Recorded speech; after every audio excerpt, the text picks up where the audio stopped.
tas ir tā informatīvi. Un par jautājumiem, ar kuriem mēs šodien ar kuru strādāsim, tie ir 2 likuma projekti. Un pirmais jautājums grozījuma krimināla likumā, ko iesniedza deputāti un par kuru turpmāko virzību mēs varēsim lēmt. Būdams viens no iesniedzējiem, es tad atļaušos informēt par likuma projekta būtību un par rosinājuma mērķi. Ja? Un tad visi droši vien ir dzirdējuši par aizliegtam vienošanam, par karteļu jautājumu, un iesniegtais likuma projekts piedāvā paredzēt kriminālu atbildību cilvēkiem, kas veic šīs darbības. Un runāt par jebkuru projektu arī šeit ir svarīgi saprast, vai ir pamats nodarījuma kriminalizācijai, un krimināla tiesības tas ir saistīts ar nodarījuma kaitīgumu. Tātad pirmais jautājums, uz kuru ir jāatbild tik vienam, kas diskutē par šo jautājumu, vai nodarījums ir kaitīgs. Un mana atbilde noteikti, jo zaudējumi, materiāli zaudējumi ir ļoti lieli. Un mūsu krimināla tiesības vispār nostiprināts princips, ka mantiskajos nodarījumus atbildība ir no 1 centa. Un ja notiek, piemēram, zādzība vai krāpšana, tad krimināla atbildība paredzēta par minimālam naudas summām. Šajā gadījumā zaudējumi var sastādīt, kaitējums var būt ļoti liels, jā, tie ir simtiem tūkstoši miljoniem eiro, un ņemot vērā tādus apmērus, man nav nekādu šaubu par to, ka šis nodarījums pēc savas būtības atbilst noziedzīgam nodarījumam. Un tad jautājums, ja tā ir un ja tas ir tik acīm redzams, tad kāpēc iepriekš krimināla atbildība nebija paredzēta? Un šeit ir jāņem vērā mūsu krimināla tiesību sistēmas īpatnības. Mums nav juridisku personu krimināla atbildības. Ja mēs paredzam krimināla likuma atbildību, mēs prezumējam, ka pie atbildības tiks saukti cilvēki. Līdz šim mūsu sistēma tika būvēta uz tādas domas, uz tāda pamata, ka pie atbildības mēs gribam saukt uzņēmumus, kas iesaisties attiecīgas darbības. Un, protams, pie tāda koncepta paredzēt kriminālu atbildību ar domu, ka kriminālu atbildību mēs nekad nepiemērosim, bet būs iespēja piemērot vien piespiedu ietekmēšanas līdzekļus, tas nebija pareizi un tādēļ arī nebija. Turklāt ir viedoklis, ka vispār krimināla atbildība šeit nav vajadzīga, ka to visu var risināt, piemērot administratīvas atbildības instruments. Tāpēc līdz šim nebija atbildības, bet, manuprāt, tas nav pareizi, ņemot vērā nodarījuma kaitīgumu un ņemot vērā arī institūciju spēju, izmantojot esošu tiesisku regulējumu, aktīvi rēģēt un panākt nepieciešamu rezultātu. Es saprotu, ka daļa no sabiedrības tieši uzskata, ka atbildība nav vajadzīga, te var tikt galā ar administratīvas atbildības līdzekļiem, un es tāpēc gribu vēlos atļauties vienu salīdzinājumu, kas neatiecas uz karteļu lietām, bet es domāju, var palīdzēt labāk saprast, kur mēs esam. Iedomāsimies situāciju, ka mums nav krimināla atbildības par kukuļu ņemšanu, bet mums ir likums par interešu konflikta novēršanu. Un tad cilvēks saka, ka nevajag mums saukt pie krimināla atbildības kukuļņēmējus, jo, ja kāds pieņēma dāvanu, tur pieņēma kādu lēmumu, par to var piemērot administratīvu sodu, piemēram, aizliegt viņam strādāt par amatpersonu uz 3 gadiem, jā, un tad, bet mēs neesam tāda stāvokļa. Mēs visi saprotam, ka korupcija ir nopietna lieta, un gadījuma, ja kāds veic tādas darbības, neviens nesaka, ka tā ir dāvana, un tas ir kukulis. Par to ir paredzēta krimināla atbildība. Arī šeit līdzīgi ir svarīgi paredzēt iespēju adekvāti rēģēt uz attiecīgiem nodarījumiem. Sava būtība nodarījums, par kuru mēs runājam, ir finanšu līdzekļu izkrāpšana. Un man ir prieks, ka pirms pusotras nedēļas diskutējot ar ekonomikas ministru Valēņa kungu, arī viņš atklāti Delfos, Delfi raidījuma tieši teica, jā, tā ir krāpšana. Tātad prieks, ka kolēģi saprot, ka tā ir krāpšana, bet viņš uzskata, ka arī krāpšanu var piemērot to pantu 177. Tā tik vienkārši nav, jo par izkrāpšanu mums ir vairāki noziedzīgi nodarījuma sastāvi, un es, piemēram, varu minēt, mums ir apdrošināšanas krāpšana. Kāpēc ir speciālais pants? Tāpēc, ka tam ir īpatnības, tas ir atšķirīgs. Un runājot par aizliegtam vienošanam, par to, ka tā ir naudas izkrāpšana, nu, nav pamata šaubīties, jo, protams, ka valsts uzņēmums vai pašvaldība maksā naudu, tāpēc, ka kāds uzvarēja konkursā, bet šis konkurss nebija godīgs. Šis konkurss notiek pēc vienošanas, un tie, kas varētu piedāvāt lētāku cenu, viņi nepiedalās, nepiedāvā, savukārt viņam būs iespēja pēc tam vienošanam iegūt labumus vēlāk citos konkursos, jā, un ir pārmaksāts, un pārmaksāt milzīga nauda. Tāpēc jautājums par to, kurā vietā krimināla likuma var būt atbildība, protams, var diskutēt, bet par šādu naudas līdzekļu izkrāpšanu atbildībai ir jābūt. Runājot par priekšlikuma būtību, ļoti bieži es dzirdu, ka par Igauniem visi runa. Igauni mēģināja kaut ko tādu darīt, viņam nesanāca, nevajag atkārtot to, ko viņi izdarīja, jo viņi tagad tiešām tad nolēma, ka vairāk orientējas uz administratīvo atbildību. Igauni pieļāva savas kļūdas, un mēs nemēģinām viņas kļūdas atkārtot. Kāda bija viņu kļūda?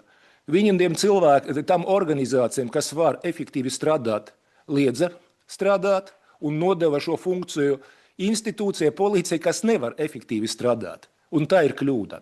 Mūsu likuma projekta būtība ir pilnīgi cita. Un mēs tieši veidojam citu sistēmu. Proti, mūsu priekšlikums paredz kriminālu atbildību cilvēkiem. Attiecībā uz juridiskam personam priekšlikumi ir atrunāts, ka tiem nebūs piemērojami piespiedu ietekmēšanas līdzekļi. Ko tas nozīmē? Tas nozīmē, ka tāpat kā līdz šim attiecībā uz uzņēmumu darbs ir konkurences padomei. Tā ir viņu atbildība.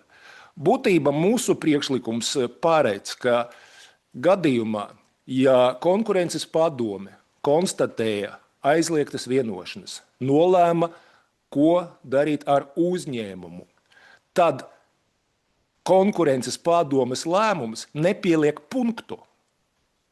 Tas nozīmē, ka gadījumā, ja konkurences padome konstatēja, ja būs šis pants, būs iespēja veikt izmeklēšanu un piemērot kriminālu tiesību standārtus, kriminālu procesuālu standārtus, tad pārbaudīt, vai cilvēki, kas veica tieši tad, vai ir noziedzīga nodarījuma sastāvs. Un ja būs pierādījumi, viņu sauks pie atbildības. Ja nebūs pierādījumu, tad faktiski konkurences padomes lēmums būs pēdējais, ja, un nekādu turpinājumu nebūs.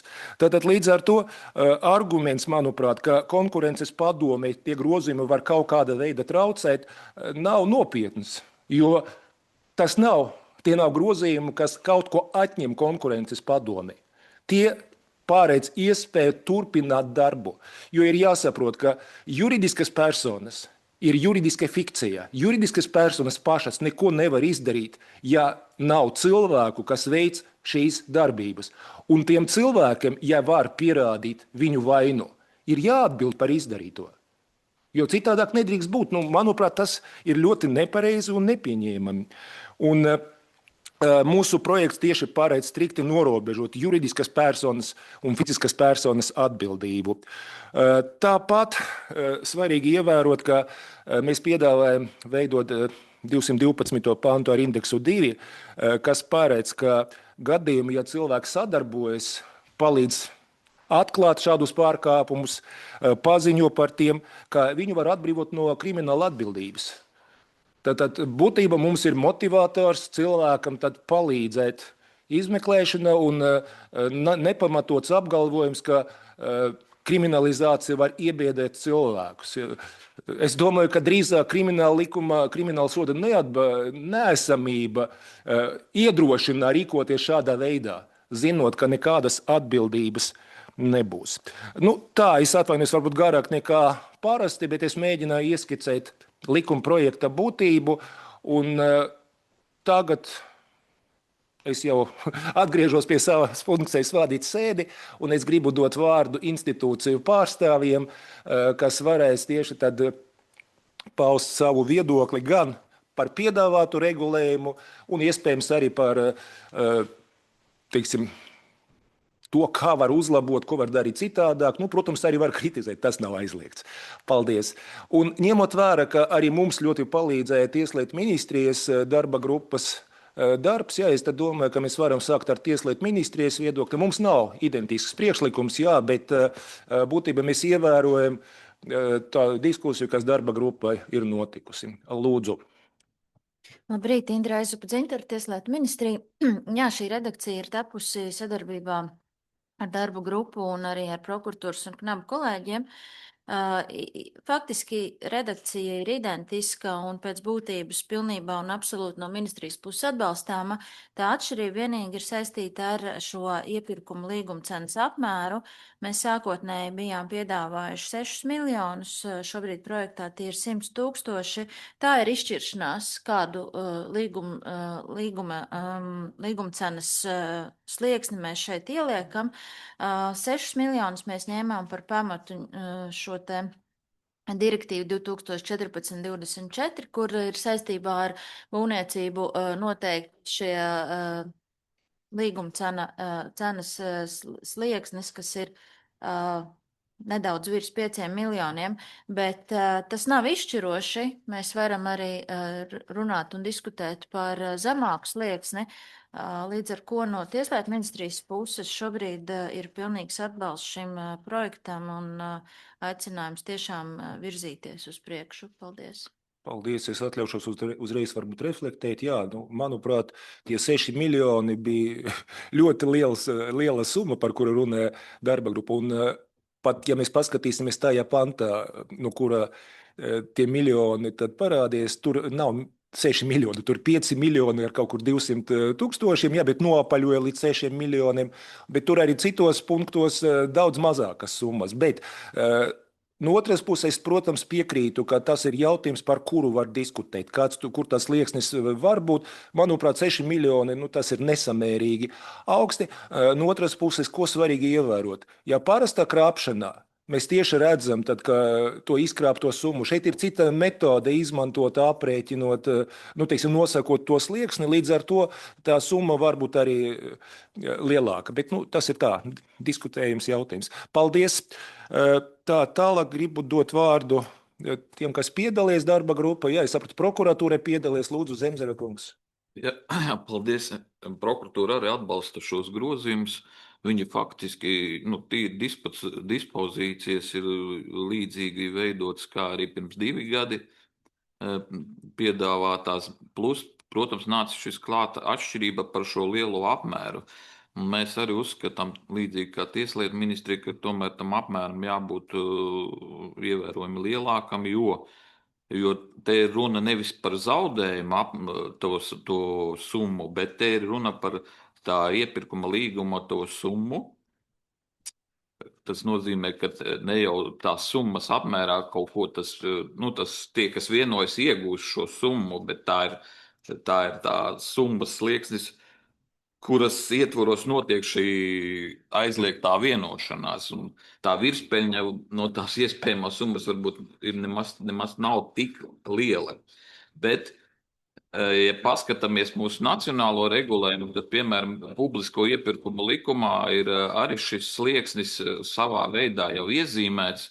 Tur ir pateikts, ka ja vispārīgi komisiju iepirkumiem veido no 3 locekļu sastāva, tad, ja summa pārsniedz šis tātad paredzamais līgums ir lielāks par 1 miljonu eiro, tad jau šī komisija tiek veidota no 5 cilvēkiem. Tas jau, es domāju, būtu tāds labs pamatojums, kāpēc, iespējams, var šī 1 miljona summa būtu tas liela apmēra iepirkuma tas gadījums, kura ietvaros ir šīs aizliegtās vienošanās, ka tad būtu tiešām jau šie gadījumi nopietni un zaudējumi arī šais gadījumos būtu lielāki no šāda iepirkuma, un tāpēc šis varētu būt tas slieksnis, kad ir šie lielie apmēri saskaņā ar piemērošanas likumu arī līdzīgi noteikti. Paldies! Paldies! Tā, KNAB pārstāvi, kas arī piedalījies, lūdzu. Labdien, Ilvija Ābela, korupcijas novēršanas un apkarošanas birojas. Arī mēs atbalstam šos te grozījumus un, protams, uzsveram, ka aizliegts vienošanās, kas ir smagākais konkurences pārkāpums pēc savas būtības, jau nekad neveidojas abstrakti. Tas vienmēr ir ar konkrētu fizisko personu iesaisti. Un tieši fiziskās personas ir tās, kas inicijē un īsteno aizliegtās vienošanās, izmantojot šīs te juridiskās personas kā instrumentu šo darbību īstenošanai. Tādēļ uzskatām, ka piedāvātie grozījumi ļaus efektīvāk saukt pie krimināla atbildības tieši fiziskās personas, kuras faktiski ir atbildīgas par šādu pārkāpumu izdarīšanu. Paldies! Paldies! Tad es tagad izmantošu to sārakstu, kas man rokas, ja, tad no uzaicinātām institūcijām jautāšu, un tad kāds varbūt grib runāt garāk, lūdzu. Ja kādam vienkārši īsa atbilde viedoklis, arī tā var būt. Tā, un mana saraksta tālāk ir konkurences padomes pārstāvja, lūdzu. Jā, labdien. Māris Spičs, konkurences padomes izpildījums nosaucas vadītājs. Jā, mēs, teiksim tā, konkurences padome līdz šim ir bijusi Latvijā mums vienīgā, ja, konkurences tiesību piemērotāja, arī atbildības piemērotāja par aizliegtām vienošanām karteļiem. Un, mēs šobrīd raugamies diezgan piesardzīgi uz šādu sistēmas varbūt maiņu vai dubultu sistēmas ieviešanu par aizliegts vienošanās pārkāpumiem karteļiem. Skatāmies arī uz to, kas vispār Eiropas Savienības telpā notiek, un par karteļiem mēs skatāmies vai par konkurences tiesību pārkāpumiem. Kopumā aizvien vēl tā krimināla atbildība ir noteikta mazākā daļā Eiropas Savienības valstu. Bet, kā pareizi minējāt, Baltijas valstīs šeit krimināla atbildība šobrīd nav paredzēta nevienā no Baltijas valstīm par konkurences tiesību pārkāpumu piemērošanu. Un tam droši vien ir sava iemesla, kāpēc tas ir. Nenoliedzam, ka karteļi ir smagākie konkurences tiesību pārkāpumi ar augstu sabiedrības interešu aizskārumu, bet mūsuprāt šeit tieši paralēla sistēmu ieviešana, viņa no procesa viedokļa var radīt problemātikas dažādas, jo, protams, šeit likumā šobrīd nav noteikta arī tā hierarhija, kādā kārtībā tad iestādes, tiesība aizsardzības iestādes un konkurences padome turpmāk izmeklēs šādas aizliegtas vienošanās pārkāpumus. Līdz ar to, protams, absolūti šobrīd ir skaidrs, ka nav izslēgti tādi gadījumi, kad paralēli tā piemērošana notiks un tiks uzsākti procesi gan no tiesību aizsardzības iestāžu puses, jo pants to pieļauj, neliedz, nav nekādu šķēršļu, un paralēli arī konkurences iestāde izmeklēs šādus pārkāpumus tikai pret tirgus dalībniekiem. Ir skaidrs, ka tas standarts pierādīšanas pārkāpumiem ir atšķirīgs. Nenoliedzami, kad administratīvā procesā un pierādīt karteļus pret juridiskajām personām ir vieglāk, jo tas standarts, viņš ar gadu desmitiem ir pārņemts no Eiropas Savienības tiesībām, kur pēc būtības tā balstīšanās notiek uz vairāk pierādījumu kopu, netiešām pierādījumiem, un ar norādi nepastāv cita loģiski izskaidrojama, ka šāda saskaņota rīcība pastāv. Bet krimināla tiesībās tas standarts ir atšķirīgs. Protams, personas nosacīti ir atšķirīgs, ir tirgus dalībnieks un fiziska persona, amatpersona, bet arī šīs tirgus dalībnieki, juridiskās personas rīcība tiek veikta caur kādu konkrētu fizisku personu, tā nevar pastāvīgi rīkoties.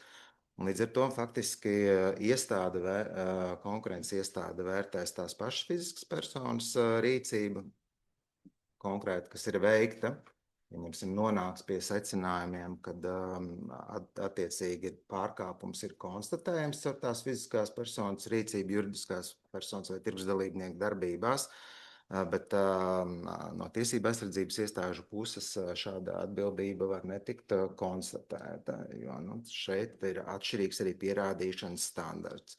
To, ko mēs pašreiz arī saskaramies tajos procesos, kur tie varbūt ir tāda saskaras punkti līdz šim ir bijuši, tad mēs novērojam, ka, protams, šeit notiek atsaukšanās uz to, ja reiz mēs iegūstam pierādījumus par karteļa esamību no fiziskas personas, kas potenciāli ir iesaistīta karteļa vienošanās, un šī pati persona ir kādā paralēlā procesā, par kuru draud krimināla atbildība, tad šeit šī persona ir izmantotās tiesības, kas ir krimināla procesā, absolūtas tiesības neliecināt, teiksim, pret sevi, ja klusēšanas tiesības. Atsaucoties uz to, ka tās ziņas var tikt izmantotas krimināla procesā, kas ir iegūtas administratīvā procesa laikā.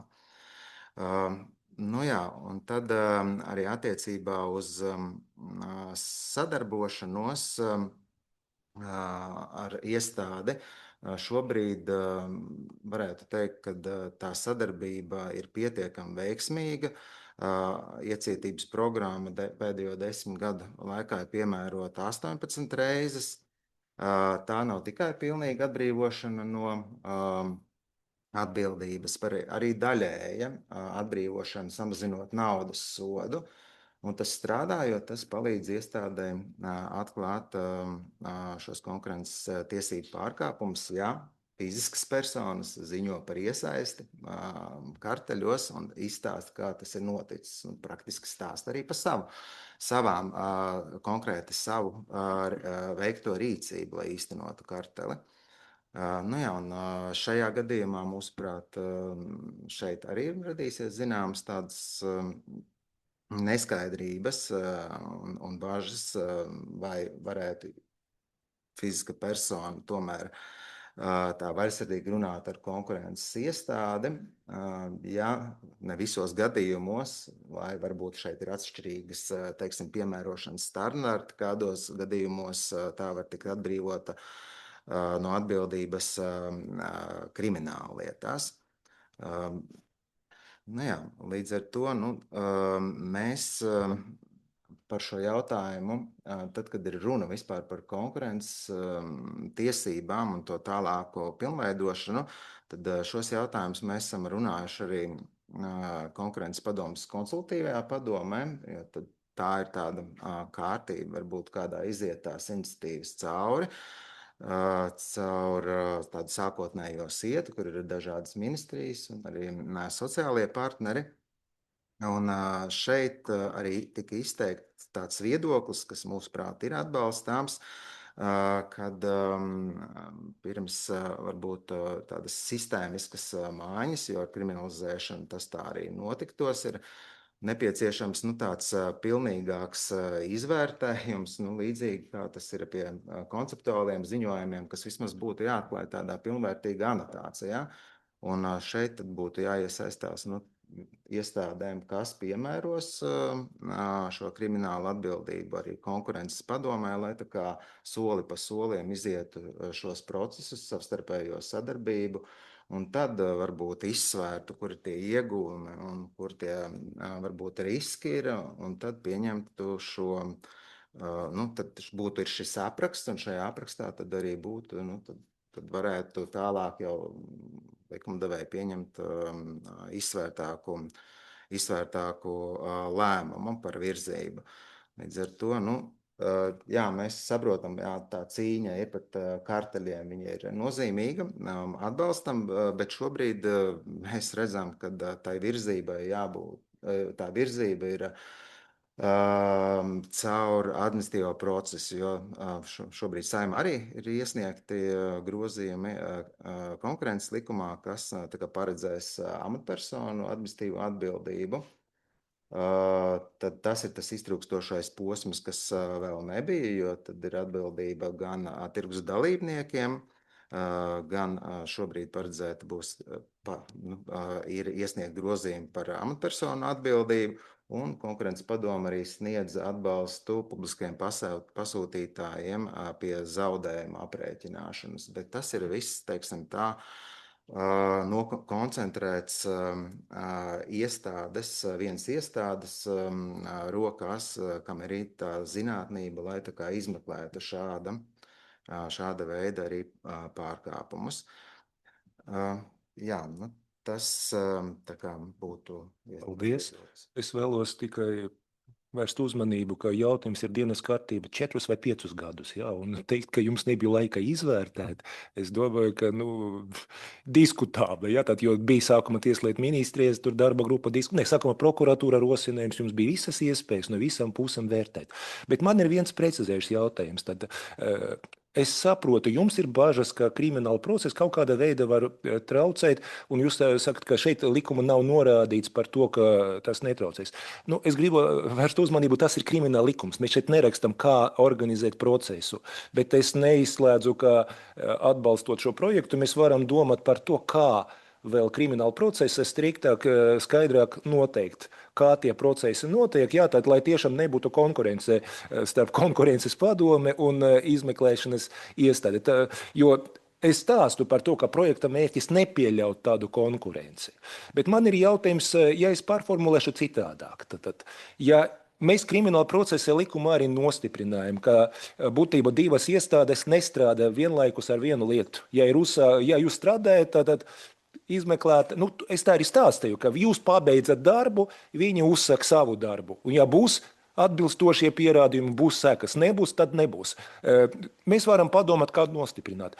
Bet man ir viens vienkāršs jautājums. Vai jums ir iebildumi, ka cilvēki, kas veic šīs darbības, pēc tam, kad jūs pabeidzat savu darbu un jums neviens netraucēja, ka viņi ir saukti pie krimināla atbildības par tiem izkrāptiem miljoniem? Ja jums tas netraucē strādāt, vai jums ir iebildumi? Ir tā, ka pirms mēs varētu redzēt to procesu, jo es īsti nevaru iedomāties, kā tie procesi var nebūt paralēli. Es jums stāstu, ka procesu uzsāk tad, kad jūs pabeidzat darbu. Viņi nav paralēli. Jūs pabeidzat savu darbu, jūs tieši tad konstatējat to, ko jūs konstatējat, un informējat izmeklēšanas iestādi.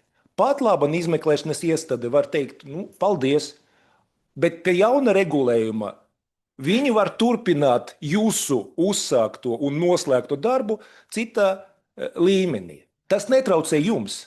Tas ir tieši no valsts viedokļa, tas ir turpinājums. Vienkārši jūs neesat tie, kas pielika punktu. Kā jums tas traucē? Vienkārši process, tas, ko mēs redzam, process nebeidzās ar lēmumu iestādē. Process turpinās arī tiesā. Un līdz ar to šajā gadījumā tiesa ilgst ļoti ilgi. Un, ja paralēli notiks pēc tam izvērtēšana amatpersonu krimināla atbildības, tad notiks paralēli procesi. Es atkārtoti gribu teikt. Jā. Es runāju par situāciju, kad ir pielikts punkts, kad galīgais lēmums stājas spēkā. Un tad ir krimināla process. Viss ir lēmums, kartelis ir konstatēts. Un tagad izmeklētāji izvērtē. Pat labi, viņu nav ko vērtēt. Nav tur, es jums visu laiku stāstu, ne par paralēliem procesiem. To es dzirdu. Un mums jāpadomā, kā tieši nepieļaut praktiski tad paralēlu procesu. Ja? Un tad es to sapratu, bet tagad pieņemsim, ka nav paralēlu procesu. Vai jums ir iebildums, ka tie, kas izkrāp miljonus, atbild personiski? Vai jums ir iebildumi? Diezgan tieši jūs uzdodat jautājumu. Jā, tāpēc, ka jūs negribat tieši atbildēt. Esmu spiest uzdot tiešus jautājumus, lai jums būtu vieglāk. Jā, jo es savukārt atbildu vienkārši par to procesu, jo tāpēc, kad arī mums jārēķinās ar noilgumu, jo noilgums tomēr arī viņš seko krimināla lietās, un ja mums tas process diezgan daudz tiek pārsūdzēts un lielākoties, tad viņš būs pēc ļoti daudziem gadiem būs ar noilgumu spēku. Es atvainojos. Jums ir uztraukums, ka izmeklētājiem būs grūti strādāt? Es vēlreiz gribu teikt, mēs piedāvājam priekšlikumu, kas jūsu darbu neskar. Jūs strādājat kā līdz šim, un mēs gribam tad paredzēt iespēju darbu turpināt. Jūsu darbu tas neietekmē. Ko jūs aizstāvat tagad? Lūdzu, Kuta kungs grib tieši par procedūru. Redziet, konkurences padomes pārstāvis ir izstāstījis savu viedokli, tāpat kā pārējo institūciju pārstāvji. Ja jums nepatīk konkurences padomes viedoklis, tad nepratiniet viņu par kriminālu procesa gaitu, kur viņš nav specializējies. Par kriminālu procesu mēs pastrīdēsimies vēlāk varbūt. Uzklausām citu institūciju viedoklis. Es neiejaucos, neuzdevu jautājumus ne prokuratūras pārstāvjiem, ne KNAP pārstāvjiem. Par tādām pašām ar nepatiku klausījos, kā izvairījās no atbildības. Piedodiet. Paldies. Kolēģi, es uzdevu jautājumus tikai, lai saprastu un vērstu uzmanību, ka gadījumā, ja mēs gribam kvalitatīvu diskusiju, ir svarīgi tieši tad mēs diskutētu par jautājumu, kas ir dienas kārtībā. Un likuma projekts paredz, ka gadījumā, ja konkurences padome pabeidza savu darbu, ir iespēja turpinājumam. Un kad es dzirdu visu laiku par paralēlam procesam, par ko mēs nerunājam, mēs tieši gribam norobežot un gatavi domāt par to, kā to vēl skaidrāk darīt. Man ļoti gribētos arī skaidru atbildi. Un es daļai varu piekrist Kutra kungam, jā, ka būdams iesniedzējs tad šim likuma projektam, jā, es sāku diskusiju, jā, un tad ar padomes pārstāvjiem, kaut gan, protams, man vispār šķiet, ka viņu viedoklis kā ekspertu ir ļoti svarīgs, bet mēs runājam par kriminālu procesu, un šeit mēs tieši tad domājam par darbu, kas notiek pēc tam, kad viņi pabeigs savu darbu. Bet es tiešām negribu, lai tas, ja dažiem kolēģiem šķiet, ka tas jau neatbilst labai praksē, mēs varam turpināt, un es tieši tad došu vārdu citiem kolēģiem runāt. Jā, bija tad Sroģikungs gribēja uzdot jautājumu. Lūdzu. Es tagad klausos, domāju, vai šajās lietās, kas uzsāktas konkurences padomē, vai nebūs tieši tā, ka šobrīd jau notiek izmeklējot administratīvu pārkāpumu procesu. Ja administratīvo pārkāpumu procesa gaitā tiek noskaidrots, ka ir noziedzīga nodarījuma sastāvs, tad administratīva lietvedve tiek izbeigta un visi materiāli tiek nodoti kriminālu izmeklēšanai. Vai tad šeit, cik es saprotu, būs tā, ka tiks konstatēts, ka ir noziedzīgs nodarījums, kas paredzēts 211. pantā, tiks uzsākts krimināla process, bet konkurences padome tajā pašā laikā turpinās savu darbu. Tas nebūtu pareizi, man liekas, tad konkurences padomes darbs ar to jau beigsies, un tie materiāli, ar kuru palīdzību konstatēts noziedzīgs nodarījums, jānodot jau krimināla policijas izmeklēšanai. Nevis turpinās arī paralēli kaut kāds administratīvais process. Jā. Paldies. Es vēlreiz gribu teikt, ka mēs negribam pieļaut paralēlus procesus, un tieši tādēļ paredzējām, ka attiecībā uz juridiskam personam krimināla procesa neko nebūs iespējams piemērot. Un es piekrītu, ka šeit vajadzētu vēl padomāt par grozījumiem krimināla procesa likumu, lai to ļoti strikti tad pateikt, lai tā ir neparasta situācija. Jā, parasti tieši kā jūs sakat, ka tur var būt tāda situācija. Šeit vajadzētu atrunāt. Padomāt, kā tas var funkcionēt, lai nebūtu tādas konkurences un nekādu tur paralēlu procesu. Jo man ir pieņēmums, ka konkurences padome ir eksperti šajos jautājumos un nedrīkst pieļaut situāciju, ka krimināla procesa kaut kāda veida var viņam traucēt strādāt. Un šeit, iespējams, ka ļoti konkrēti jāraksta, ka procesu uzsāk tad, kad ir pieņemts un stājas spēkā tāds nolēmums.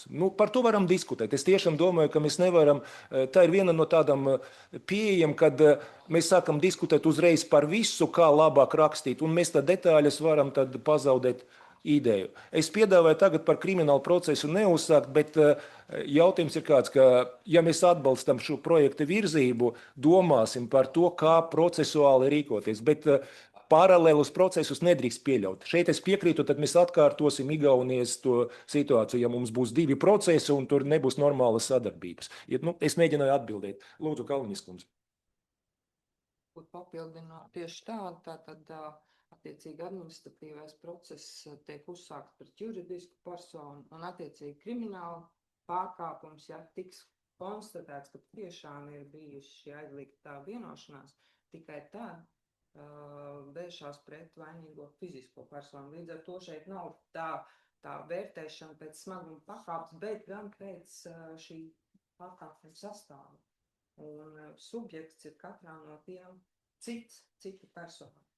Līdz ar to tur pretruna nav, un līdz ar to mēs varam nevis iet paralēli, bet secīgi īstenot šī priekšlikuma ieviešanu attiecībā uz konkurences padomes pausto viedokli.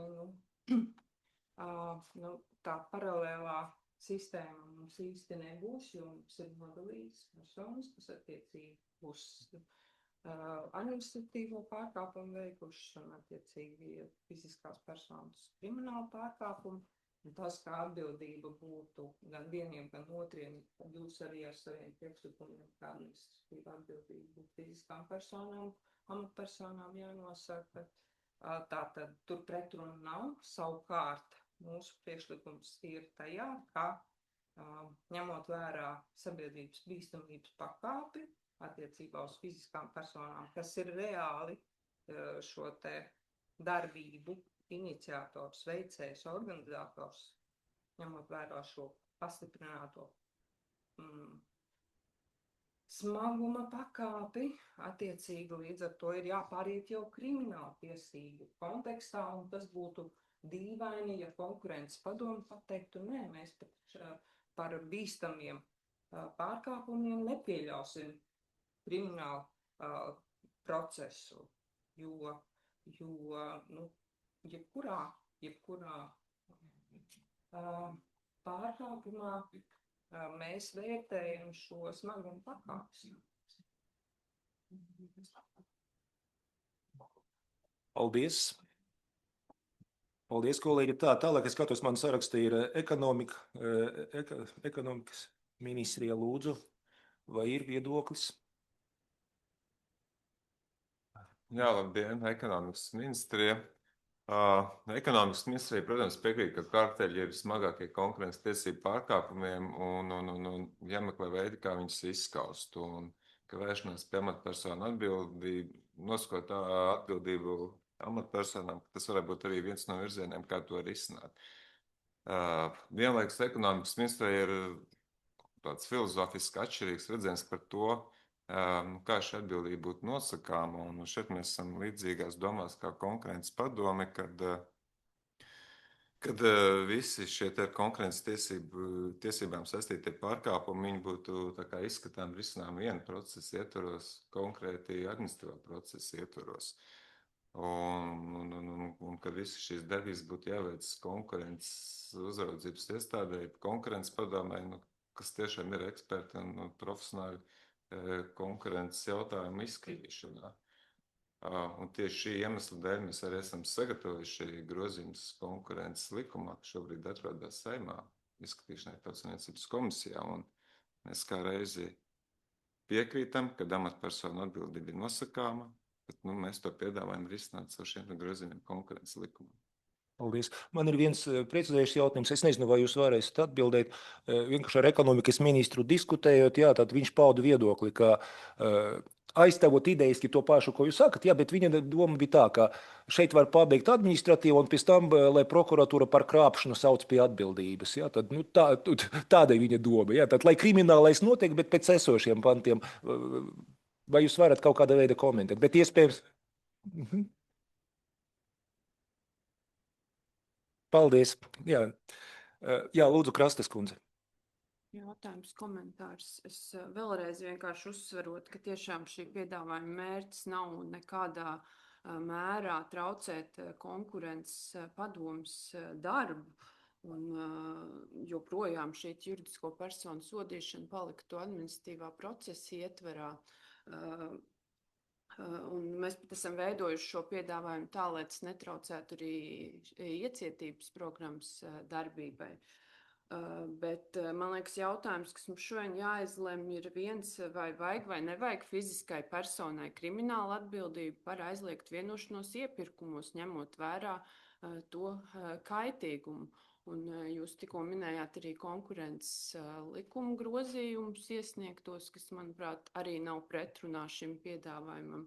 Bet tad man ir jautājums, kāds administratīvais sots ir paredzēts tirgus dalībnieka amatpersonai par šo te iesaistīšanos kartelī. Jo, ja nemaldos, tad tā ir aizliegums ieņemt amatu. Es kā iesniedzēju šī projekta varu teikt, ka, manuprāt, gadījumos, kad mēs varam pierādīt personas vainu šajā nodarījumā krimināla procesā, tad šim sodam būtu jābūt tomēr smagākam nekā aizliegums ieņemt amatu. Un tad, tāpēc man šķiet, ka šis ir tas jautājums, kas mums šodien jāizlemj, un tad kopīgi arī jāmeklē tas risinājums procesuāli, kā mēs varam nonākt pie šī te. Lūdzu. Mandāti ietveros. Un skaidrs, ka tad, kad šie grozījumi konkurences likumā tika izstrādāti, kā jau arī kolēģis no konkurences padomes minēja, viņi diezgan detalizēti pirms tam tika prezentēti un caurskatīti konkurences padomes konsultatīvajā padomē, kad bija iesaistītas daudzas šīs te puses, kas notika šīs te diskusijas un viedokļu apmaiņa. Un mums tiešām sanāk atkārtoties, bet bija šī pārliecība, kad visi ar konkurences tiesībām saistītie jautājumi būtu jāizskata viena procesa ietvaros, ņemot vērā visas tās bažas, par kurām iepriekš runāja konkurences padomes pārstāvis. Plus mums tiešām ir tā pārliecība, un mēs uzticamies konkurences padomē, mēs ticam, ka viņiem ir šī te visaugstākā ekspertīze konkurences tiesību pārkāpumu atklāšanā. Un šī bija tā pārliecība, ka šim visam procesam jāsāks un jānoslēdz vienā iestādē. Un tas iemesls, kāpēc mēs vēl aizvien esam pārliecināti, ka grozījumi konkurences likumā tas ir vēl viens šāds solis, lai izskaustu šos karteļus.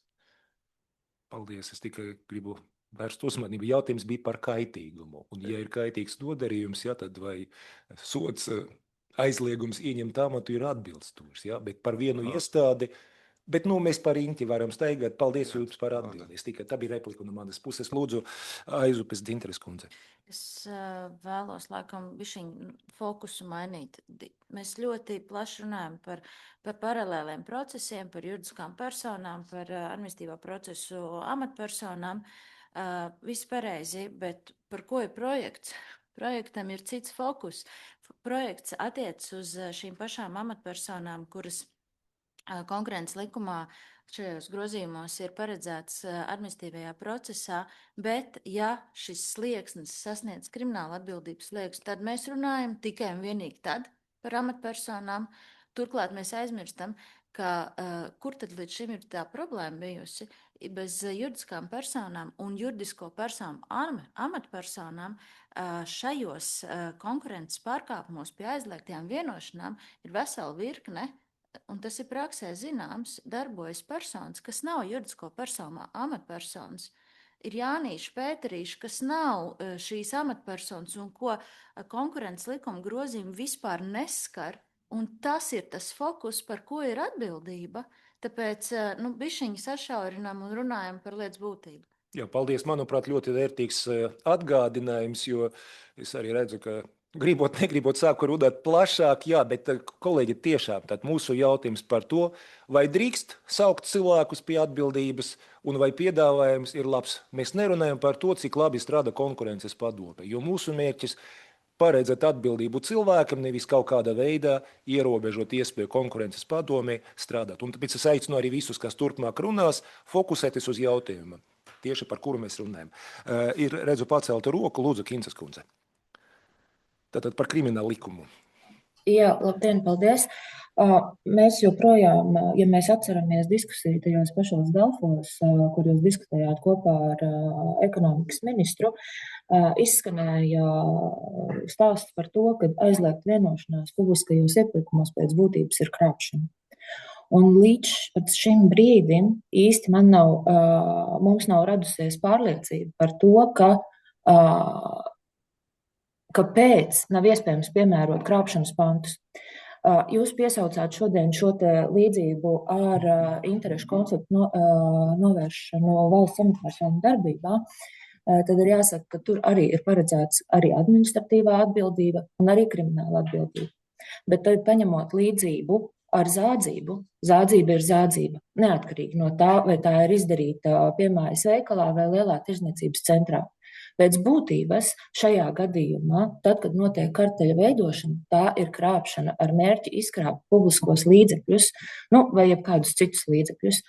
Un te ir jautājums, uz ko mēs vēlētos joprojām saņemt atbildi par to, kāpēc nav iespējams piemērot esošos krimināla likuma pantus gan par krāpšanu, gan par noziedzīgu nodarījumu izdarīšanu grupā un veidot šo sastāvu balstoties uz krimināla likuma pantiem. Tā būtu viena lieta. Otra lieta, kā jau mani kolēģi minēja, mums ir Saeimā izstrādāti un iesniegti grozījumi konkurences likumā, kur tiek paredzēta arī šī amatpersonu atbildība. Ja mēs skatāmies pēc procesiem, šī personas atbildība ar administratīvo sodu ir administratīvajā procesā. Jūs piedāvājat šos krimināla likuma grozījumus, šos pantus piemērot pēc tam, kad ir beidzies process. Pieņemsim, ka šī amatpersona jau ir sodīta administratīvajā procesā. Jūs uzsākat kriminālu procesu. Ir dubultās sodīšanas aizlieguma princips. Pēc būtības persona jau vienreiz ir sodīta administratīvajā procesā.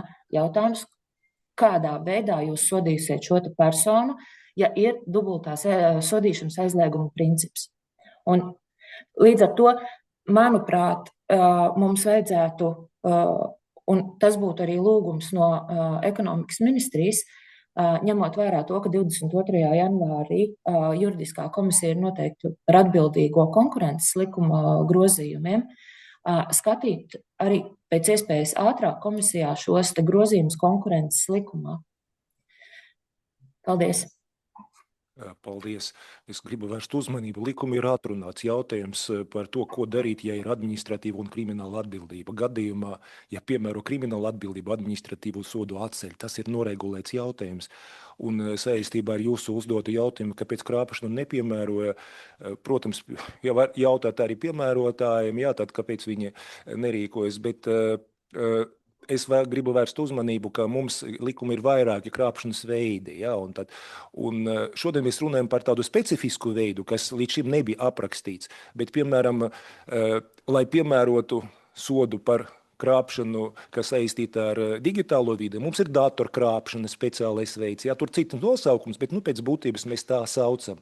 Ņemot vērā īpatnības, kas ir saistīta ar apdrošināšanu, mums ir apdrošināšanas krāpšana. Un kāpēc tādus pantus veido? Tāpēc, ka ir nianses. Piemēram, personas paziņojums par apdrošināšanas gadījumu ir pamats saukt pie atbildības. Šeit mums arī ir būtība tāda vienas no krāpšanas veidiem, bet tam ir sava kārtība, kā cilvēki to izdara. Un šeit mēs redzam, ja būs aizliegtas vienošanas, būs pamats arī piemērot. Bet man ir liels prieks, patiešām liels prieks, ka beidzot ekonomikas ministrijas pārstāvji runā, ka te ir liels kaitīgums, ka būtība te ir krāpšana.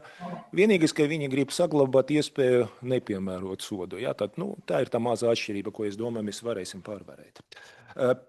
Lūdzu, kolēģi, tad mēs arī aicinājām iepirkuma uzraudzības biroja pārstāvjus. Varbūt jums arī ir viedoklis.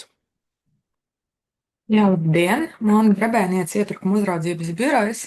Katrā ziņā šobrīd es vēlētos vērst uzmanību uz normās lietoto vārdisko tvērumu un vairāk no ekspertu viedokļa, lai nerastos iespējams kādi pārpratumi tālāk, ja tiek virzīts un pieņemts šāds regulējums normu piemērošanā. Apskatot šīs normas, ko tad mēs secinām, kad lietots divas daļas un normās tiek lietots vārdiskais tvērums iepirkumi, tāpat arī apskatot šobrīd anotāciju, tad lietots šis te apmērs. Un ko tad No tāda eksperta viedokļa varam norādīt, ka būtu jāpārdomā iespējams lietotais vārdiskais tvērums, lai būtu precīzi saprotams tātad šis te sastāvs, jo iepirkumos mēs runājam vairākās pakāpēs par iepirkumu, kurš tad tiek rīkots piemērojot publisko iepirkumu regulējumu. Tāpat jāatceras, ka iepirkumos mēs runājam arī par tādiem kā Ministru kabineta noteikumiem 104 pasūtītāju finansētajiem iepirkumiem, publiskā privātā partnerība vai šeit ierakstās, tas ir viens. Otrais par šiem te sliekšņiem. Publisko iepirkumu regulējumu piemēro no noteiktiem sliekšņiem. Šobrīd arī ir publisko iepirkumu reformas kontekstā iesniegt grozījumi publisko iepirkumu likumā, vēlāk arī pārējos publisko iepirkumu regulējošos likumos un paredzēts vismaz šobrīd, ka publisko iepirkumu regulējumu piemēros no Eiropas Savienības līgumcenas sliekšņiem. Šos te līgumcenu sliekšņus Eiropas Savienībā nosaka Eiropas komisija, jāņem vērā arī 2 gados reizi pārskatot šos te sliekšņus, un piemēram šobrīd te tika arī minēts, ka bija vadīšanās no šīs te iepirkuma direktīvas, šobrīd tiek diferencēts precēm pakalpojumiem. No šī gada šis tas slieksnis ir 140 000 eiro, būvdarbiem tik tiešām 5 404 000 eiro. Un tad ir jāskatās, kādā veidā tad veidot šo te sastāvu iespējams, lai nebūtu tāda gradācija, un tā būtu izšķiršanās, bet lai nebūtu pārpratumu varbūt šo te sliekšņu kontekstā. Iespējams tad ir jāapdomā. Un, lietots pirmajā daļā mēs redzam, ka tā kā domāts ir jebkurš iepirkums, savukārt otrajā daļā tāds iepirkums, kas izdarīts regulētā publiskā iepirkumā. Jā, tad šeit ir jāapdomā, kas ir domāts ar šo te iepirkumu, vai te būs arī publiskā privātā partnerība, vai būs pasūtītāji finansētie šie te iepirkumi, ko regulē Ministru kabineta noteikumi 104. Un tad šis tas sliekšņu jautājums. Tas bija tāds, ko mēs no savas puses varam tīri tehniski ekspertīzes tādā līmenī norādīt, varbūt uz šo te sastāvu, lai nerastos kādi vēlāki pārpratumi piemērošanā. Bet, kā arī mēs to saprotam, arī par šo tā pašu sastāvu, kas tad ir tie būtiskie pieteikuma piedāvājuma nosacījumi, to jau tālāk tad ir ekspertiem jādiskutē, iespējams konkurences padomē, vai ir saprotams arī šis te ietvers. Un tas šobrīd no mūsu puses viss. Paldies par jūsu norādījumiem. Jā, mēs nevaram tagad labot tekstu, jo mēs tagad runājam par konceptu, bet noteikti turpinot darbu ir jāņem vērā tā informācija, kas tikko izskanēja un ir jāievēro. Paldies! Vakar 19:00 LTRK nosūtīja mums vēstuli. Lūdzu, tad vai pārstāvi piedalās? Lūdzu. Jā, labdien, Jānis. Jā, labdien, Jānis Loze, juridiskās komitejas priekšsēdētājs LTRK. Jā, mēs atvainojamies, ka mēs tik vēl nosūtījām. Un es tiešām uzstām, ka krimināla atbildība nav vienīgais veids, kā var tikt sodīts uzņēmējs par kaut kādu saistību pārkāpumu. Un neapšaubāmi LTRK neaizstāv pretlikumīgas darbības, un mēs noteiksim par to arī, ka tiek sodīts amatpersonas par konkurences likuma pārkāpumiem, un kā mēs sapratām līdz šim, ka šobrīd jau ir vienota diskusija politikas veidotājiem attiecībā uz tiem konkurences likuma grozījumiem, kur paredzēta amatpersonu administratīva atbildība. Šis jautājums bloks tika ilgstoši izrunāts. Par to, mūsuprāt, tika ievērots arī šobrīd Eiropā izveidojusies praksē, arī kaimiņos gūtā pieredze, pozitīva, negatīva, bet viņi nevar neņemt vērā, viņi vienkārši pastāv. Un mūsuprāt, brīdī, kad mums nav izvērtēts administratīvās atbildības piemērošanas prakse, termiņi, lietas, kaut kāda konkrētas situācijas, konkrēti gadījumi, kad vienā procesā konkurences padome skata administratīvu atbildību gan juridiskai, gan fiskai personai, mēs šī procesa pat nepalaišanas rezultātā, šī politika vēl nav, viņi pārunās ar sarības partneriem, ar politikas veidotājiem vai jums. Šobrīd likumā Saeimā ir iesniegts šis likumprojekts. Un šī laikā tiek iedots priekšlikums, kas radikāli paceļ šo diskusiju citā līmenī uzņēmējiem par to, ka tā ir krimināla atbildība. Mums nav iebildumi runāt par to kaut kādā brīdī, ja nestrādā administratīvās atbildības process ilgtermiņā, ka šāds jautājums varētu tikt izskatīts. Bet šobrīd mūsuprāt ir sapratnes starp politikas veidotājiem, sarīgas partneriem, ka šis nav brīdis, kad tiek iekļauts pilnīgi jauns šis te atbildības sliekšņa palielinājums. Līdz ar to mēs atbalstām konkurences padomus, arī to viedokli, atbalstām ekonomikas ministra redzējumu. Mēs uzstām arī to, ka mums nav pieredze, mums nav praksa. Mēs piekrītam, ka šobrīd nav atbildība. Tas nav pareizi. Mēs esam par to, ka tiek sodīts. Bet reizē mēs ir norādījis, mēs arī pievienoties vēlamies arī konkurences padomei, ja uzņēmējs sapratīs, ka par šādu pārkāpumu tas ir neapšaubām aizliegts. Konkurences padomes iztīšanas laikā varbūt paredzēt kriminālu atbildību. Mēs pieņemam un saprotam, ka Eiropas tiesības parādā, ka tad konkurences iespējams pārkāpums būs grūti izvērtēt, izskatīt.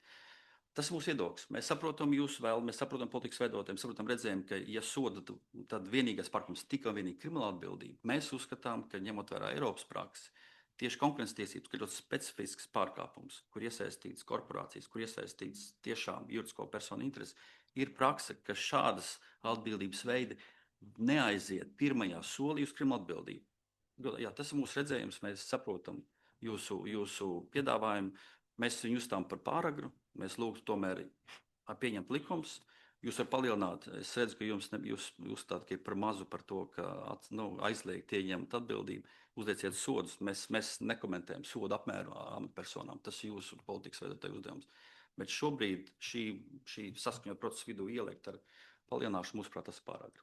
Paldies. Paldies. Es atļaušos tikai vienu repliku.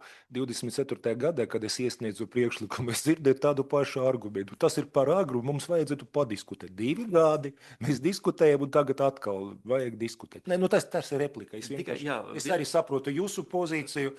Mēs nevaram pātrināt jūsu darbu, godātā saime. Jūs varat pieņemt likumu, varētu 24. gadā. Viņš jau būtu strādājis 2 gadus, un mēs redzētu praksē. Tā ir tā nelēma. Ne jau mēs pieņemam likumus, jūs pieņemt likumus. Bet mēs lūgtu, kamēr likums nav pieņemts negrozītā noteikums, ko mēs esam jums runājuši. Paldies par viedokli. Paldies. Tā, es skatos tālāk, tad vai policija ir kaut kas piebilstams? Es nezinu, vai šajā jautājumā es redzu vienkārši sarakstā cilvēki ir, vai tas ir vienkārši, ka seko procesam, vai ir viedoklis arī, lūdzu? Jā, labdien, Antra Stradiņa, Valsts policija. Mēs arī esam pārunājuši šo jautājumu savā starpā, un tā ir politiska izšķiršanās, vai tiek kriminalizēts šis pārkāpums vai nē. Mūsu pusē ir atbalsts šiem grozījumiem, un uzskatām, ka tas ir pietiekami smags nodarījums, lai par to paredzētu kriminālu atbildību. Paldies. Paldies. Tā, FISIL mums atsūtīja arī savu vēstuli, vai piedalās pārstāvi attālināti vai klātieni. Nav, jā, tad vēstuli ir atbalstoši, jā, viņi aicina rīkoties un pieņem grozījumus. Tālāk tad tiesībsarga birojas, vai jums arī ir viedoklis par šo jautājumu? Vai vienkārši jūs sekojat procesam? Man ir saraksts ar tiem, kas uzaicināti vai pieteikušies. Es nevaru zināt. Jā, labdien, Tiesības sarga birojas Simona Krasteņa, Pilsonisko politisko tiesību nodaļas juridiskā padomniece. Tiesības sarga birojas ir iepazinies, jā, bet mūsu tā pozīcija tāda, ka šī tāda likumdevēja izšķiršanās politiska, un tā mēs vairāk vienkārši sekojam līdz, kāds ir šī jautājuma virzība, bet no mūsu puses mēs saskatām, ka tas ir jūsu tāds lēmums. Paldies. Tā, mums arī LDDK pārstāve bija pieteikusies. Vai piedalās? Jā, labdien, Aneta Nēlanda, Latvijas darba devēja konfederācija. Atbildot uz Judina kungu sākotnēji uzdoto jautājumu par to, vai šādi pārkāpumi ir kaitīgi, jā, aizliegts vienošanās ir smagi konkurences tiesību pārkāpumi, kas kropļo un mazina uzticību, tā skaitā godīgai uzņēmēji darbībai. Šādai rīcībai ir būtisks sekas gan uzņēmumiem, gan sabiedrībai kopumā. Un par to ir nepieciešams stingras un reāli iedarbīgas sankcijas. Par šo, es domāju, mums domstarpība nevienam šeit nav. Tomēr šis jautājums jau ir bijis ministru kabineta darba kārtībā un ir izskatīts vispārējā saskaņošanas kārtībā. Rezultātā ministru kabinets atbalstīja administratīvās atbildības risinājumu, kas šobrīd konkurences likuma grozījumu anotācijā arī ir norādīts, ka šis te ir izstrādāts kā alternatīvs risinājums šī jautājuma kriminalizēšanai.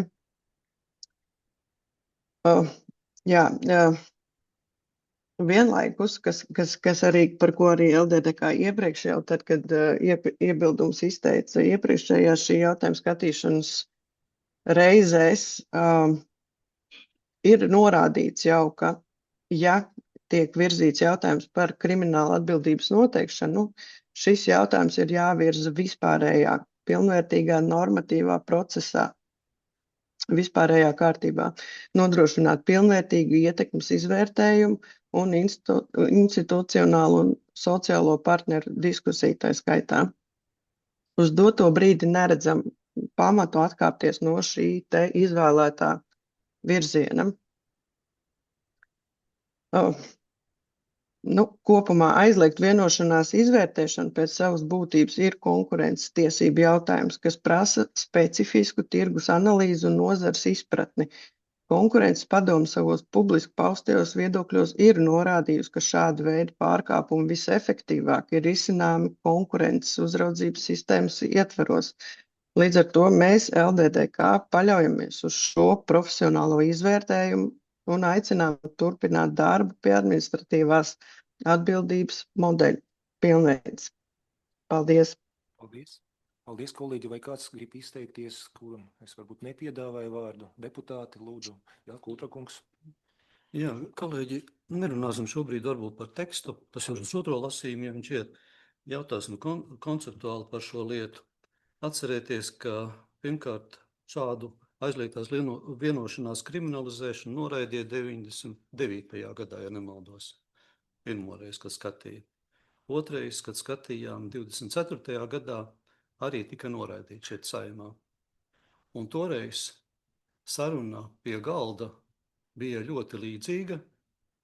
Autori pārmeta, ka konkurences padome vai ekonomikas ministrija nav izstrādājis kaut kādu alternatīvu.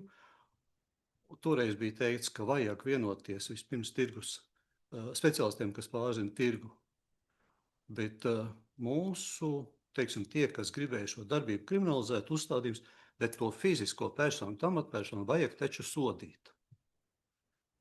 Tad, kad tika noraidīts šis likuma projekts par kriminālu likuma papildināšanu ar pantu, iesaistītās institūcijas, speciālisti izstrādāja grozījumu, kā šo amatpersonu sodīt. Tas projekts izgāja vispārējo saskaņošanu, izgāja caur valdību, atnāca uz Saimu. Saimā viņš atrodas. Tagad viņš nonāca mūsu komisijas rīcībā, mums ir jāskatās šis jautājums. Tātad tie cilvēki, kas pārzina ekonomiku, kas pārzina tirgus attiecības, uzskata, ka tas ir pietiekami efektīvs risinājums, lai varētu sodīt personas, kas piedalās šajās ekonomiskajās attiecībās. Otrs moments. Es ļoti uzmanīgs būtu pret jebkuras darbības kriminalizēšanu, un te ir tā mazā atšķirība, kā mums komisijas priekšsēdētājs minēja mazliet citā kontekstā. Redziet, mēs jau Latvijā esam cīnījušies pret noziedzību dažādās jomās, banku sistēmu mēs esam likvidējuši normālu ar dedzīgiem saucieniem, ka redziet, ka vajag apkarot visu kaitīgo. Attiecībā uz aizliegto vienošanos Eiropas Savienībā mazākajā daļā valstu, ja nemaldos, 1/4 daļa valstu tikai kriminalizēs šīs darbības. Proti šīs lielākā daļa valstu saprot, ka tas ir tirgus jautājums. Tas ir ekonomikas jautājums, kur kriminalizācija varbūt nedos to efektu. Ko mēs panāksim kriminalizējot, ir tīpaši mazā valstī. Pieņemsim, ka vienā konkursā piedalās lielākās Latvijas 5 kompānijas. Labi, aizklapēsim viņus krimināli ciet. Mums būs ārvalstu investori, kas nāks iekšā, labi darbosies šajos pārējos iepirkumos, piedalīsies. Tas nozīmē, ka mēs kriminālu atbildību pataisam kā līdzekli, lai mēs varam pēc būtības apkarot to, kas mums, jā, ir kaitīgs, bet mēs viņu nolīdzinām līdz ar zemi. Konkurences padome, kas diezgan veiksmīgi piemēro savu likumu un apkaro aizliegtās vienošanās, katru gadu ir sodi uzņēmumiem par piedalīšanos šajos konkursos, šādās vienošanās. Vai tie ir neefektīvi sodi? Uzņēmums samaksā lielu naudu, un viņš var turpināt normāli ekonomikā darboties. Tāpēc es teiktu, ka kriminalizēšana tā ir raksturīga valstīm, kurām gribas savus cilvēkus sodīt. Tam ir represīvām valstīm raksturīgā metode. Tirgu varbūt tomēr jāspēlē pēc tirgus likumiem, ir jāpieskata, jāpieregulē šīs tirgus attiecības tur, kur ir negodīga attieksme pret tirgus spēlētājiem. Un tad mēs esam atrisinājuši to pašu civilizētā formā, manuprāt. Tāpēc es teiktu, ka vispirms izskatīsim konkurences likumā paredzētos grozījumus, palaidīsim, lai darbojas tas, un tad mums nebūs jādomā kaut kāds mākslīgs administratīvā un krimināla procesa vienlaicīga vai paralēla pastāvēšana. Es nevaru iedomāties, kā par vienu noziegumu, ja tas ir noziegums, kā var būt administratīvs process pret vienu personu, pret vienu subjektu, un pret citu subjektu tai pašā laikā ir kriminālais process. Tāda dīvaina mākslīga konstrukcija, bet visu, ko jau var izdomāt. Protams. Un tad parādīsies tie jautājumi, ko arī konkurences padomes pārstāvis runāja, kā būs ar šo cilvēku liecībām, ka pareizi izmantot šīs cilvēku liecības administratīvā procesā. Nevarēs izmantot. Igauni ar to saskārās. Viņi saprata, ka var iebraukt ziepēs. Tā kā varbūt dosim iespēju normāli strādāt tā, kā līdz šim ir strādājuši. Viena ir neveiksmīga lieta bijusi, bet arī tajā neveiksmīgajā lietā, ticiet vai ne, arī krimināla procesā tur neko nevarētu izdarīt, jo operatīvās darbības informācija nav pierādījums. Tas ir tikai informācija. Atcerēsimies. Tāpēc ir krimināla process, kas būs pierādījums un operatīvā darbība. Tāpēc, kolēģi, es uzskatu, ka šis projekts vēl nobriest kādus gadus, un tad vēlreiz varēs skatīties. Paldies. Paldies, kolēģi. Es skatos, mums tūlīt jābeidz. Es piedāvāju pieņemt lēmumu, bija iespēja katram izteikt, un es varu arī reflektēt, un tad turpināt. Jā, lūdzu, Pirmnieka kungs. Gribēju pajautāt, šobrīd diezgan tomēr ir izskanējis gan no Pūtra kunga, gan nepiefiksē arī no iepriekšējiem ziņotājiem tas, ka ir Eiropas Savienībā jau šī praksa, kad ir kriminalizēta, jāsaka, šī atbildība, tā izskan 1/4 valstu, kuras tās ir valstis, vai tas ir vērtēts, un kā ieviešot kriminālu atbildību ir mainījies, teiksim tā, šis karteļu jautājums, un kāds labums ir bijis, kāds iegūms ir bijis tanī vai citā gadījumā tiecīgajās valstīs. Jā, es jau minēju, ka ir, piemēram, bieži mums piesauc Igaunijas piemēru, un tur tiešām bija problēma, ka viņi neļauj strādāt tiem, kas saprot, un nodeva policiju, kas nevar ar tādām lietām tikt galā. Un iespējams, ka arī citās valstīs ir kaut kādi līdzīgi piemēri. Mēs piedāvājam tomēr atšķirīgu modeli, ja? Un tad, kā ļaujot turpināt strādāt ekspertiem ar lietu un paredzot iespēju arī, ja ir informācija, iegūta pierādījuma, tad panākt, ka arī cilvēks, kurš veica darbību, un tā kā mums bija arī norādīts, un tieslietu ministrijas varbūt tie ir darbinieki, kas neieņem tur amatus tur valdē, un tad piemērot sodu. Tāpēc man nav informācijas par visām valstīm, par visu tad valstu sistēmām, ja, un teiksim, kā viņi tur dara. Bet šeit nevar pieiet tā mehāniski, kam ir krimināla atbildība, kam nav. Faktiski mūsu risinājums ir kombinēts savā būtībā. Mēs neesam tāda izvēles priekša krimināla vai administratīva. Mēs piedāvājam sistēmu, kā mums ir efektīva administratīva atbildība, kas attiecas uz juridiskam personam.